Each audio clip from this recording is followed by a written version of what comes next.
ሰላም ውድ የሬሲፒ ቻናል ተከታታዮች እንደምትከታተሉ ዛሬ ይዤላችሁ የመጣሁት በጣም የምትወዱት አይነት የቁርስ የሚሆን የምግብ አይነት አዘገጃጀት ይሆናል። እስከ መጨረሻ ድረስ አብራችሁን ቆዩ። ለማዘጋጀት እዚህ ጋር እኔ የጤፍ ዱቄት አለኝ። መጠን እንደ ፍላጎታችሁ መጠቀም ትችላላችሁ። ከዛ ትንሽ ጨው አደርግበታለሁ። ያው እኔ የጤፍ ዱቄት ነው የተጠቀምኩት ግን ይህን ምግብ ስታዘጋጁ የዳቦ ዱቄት ብትጠቀሙ ውጤቱ በጣም አሪፍ ይሆናል እንደ ፍላጎታችሁ። እና ትንሽ ቤኪንግ ፓውደር ጨምሬበታለሁ ወደ ግማሽ ሻይ ማንኪያ የሚሆን እና በደንብ አድርጌ እደበላልቀዋለሁ ዱቄቱን፣ ጨውንና ቤኪንግ ፓውደሩን። እዚህ ጋር ደግሞ ዮገርት አለኝ። እኔ ሆል ሚልክ ወይም ፉል ፋት ያለውን ዮገርት ነው የምጠቀመው። ከዛ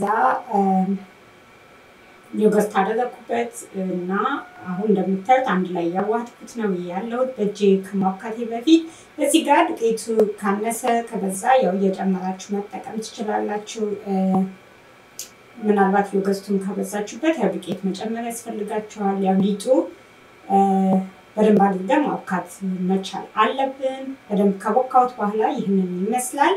ያው የጤፍ ዱቄት ሲሆን እንዳልኳችሁ በጣም መጠንቀቅ አለብን። አስቸጋሪ ነው የሚሆነው በተለይ ስትዳምጡት ቀላል አይደለም። ግን እኔ ያው ጤናማ ምግብ ለማድረግ ስለፈለኩ ነው ዱቄት ማለት የጤፉን የተጠቀምኩት። ግን ያው ግሉተን ፍሪ ምናምን የምትፈልጉ ካላችሁ በማለት ነው። የስንዴውን ዱቄትን መጠቀም ትችላላችሁ። ከታች ዱቄት አድርጌ እንደምታዩት እያዳመጥኩት ነው ያለሁት።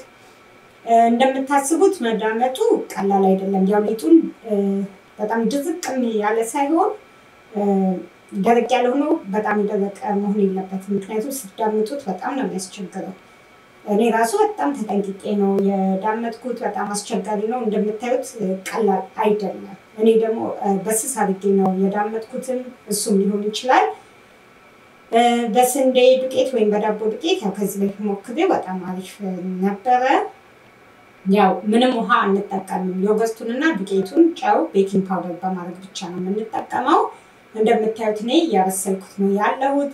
ደግሞ ስትገለብጡት ከታች በሰል ካለ በኋላ መሆን አለበት። አለበለዚያ ጥሩ አይመጣም፣ ይቆራረስባችኋል። እንዳልኳችሁ ያው ጤፍ በጣም ያስቸግራል። አሁን እኔ ለሰራሁት የምግብ አይነት እዚህ ጋር ያው እኔ 3 ቂጣ የሚሆን ነው የጋገርኩት።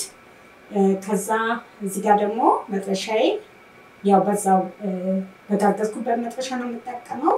ዘይት ቀባቀባ አደረኩት። ከዛ እንቁላል በደንብ የተመታ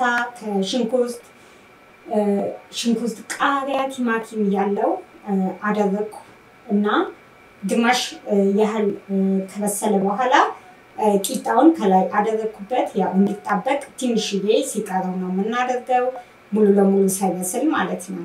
እና ከዛ በዛኛው በኩል ደግሞ እንደምታዩት እየበሰለ ነው ያለው። እዚህ ጋር እኔ ቼደር ቺዝ ነበረኝ፣ እሱን አድርጌበታለሁ። አለማድረግም ትችላላችሁ።